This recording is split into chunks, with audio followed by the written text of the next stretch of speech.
पिंपरी चिंचवड शहराला हादरवून सोडणाऱ्या विषारी दारूकांडानंतर आता निगडी परिसरात कथित गांजा विक्रीचा धक्कादायक प्रकार समोर आला आहे। भाजप नगरसेविका अर्चना कारंडे यांचे पती तथा सामाजिक कार्यकर्ते अक्षय कारंडे यांनी एका महिलेकडून सुरू असलेल्या कथित गांजा विक्रीचा पर्दाफाश केल्याचा दावा केला आहे। मिळालेल्या माहितीनुसार निगडी परिसरात खुलेआम गांजा विक्री सुरू असल्याची माहिती मिळाल्यानंतर अक्षय कारंडे यांनी घटनास्थळी जाऊन या प्रकाराची खातरजमा केली। त्यानंतर त्यांनी तत्काळ पोलिसांना याबाबत माहिती दिली। मात्र वेळेवर प्रतिसाद न मिळाल्याने त्यांनी पोलिसांच्या कार्यपद्धतीवर गंभीर प्रश्न उपस्थित केले आहेत। अक्षय कारंडे यांनी सांगितले की शहरात नुकतेच विषारी दारूमुळे अनेकांचे बळी गेले असूनही अवैध धंद्यांवर प्रभावी कारवाई होत नसल्याचे चित्र दिसत आहे। दारू, गांजा आणि इतर बेकायदेशीर व्यवसायांविरोधात कठोर पावले उचलण्याची गरज असल्याचे त्यांनी म्हटले।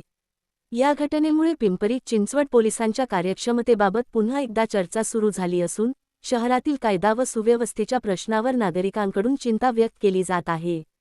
विषारी दारूकांडानंतरही अवैध धंदे सुरूच असल्याचे आरोप होत असल्याने संबंधित यंत्रणांनी तातडीने लक्ष घालून कठोर कारवाई करावी अशी मागणी नागरिकांकडून होत आहे।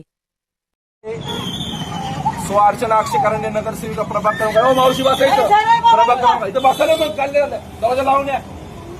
आज माझ्या भागात खुलेआम गांजा विक्री चालू आहे, हातभट्टी दारू विक्री चालू आहे। मी वारंवार 2 महिन्यापासून याचा फॉलोअप घेतोय की पोलीस प्रशासनाला नेहमी सांगतोय हे बंद करा, इथं तातडीची कारवाई करा, पण पोलीस प्रशासन कोणतीही दखल घेत नाहीये।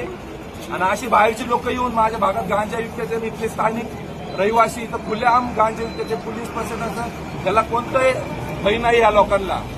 पोलीस प्रशासनाला माझी विनंती की तात्काळ कारवाई करावी।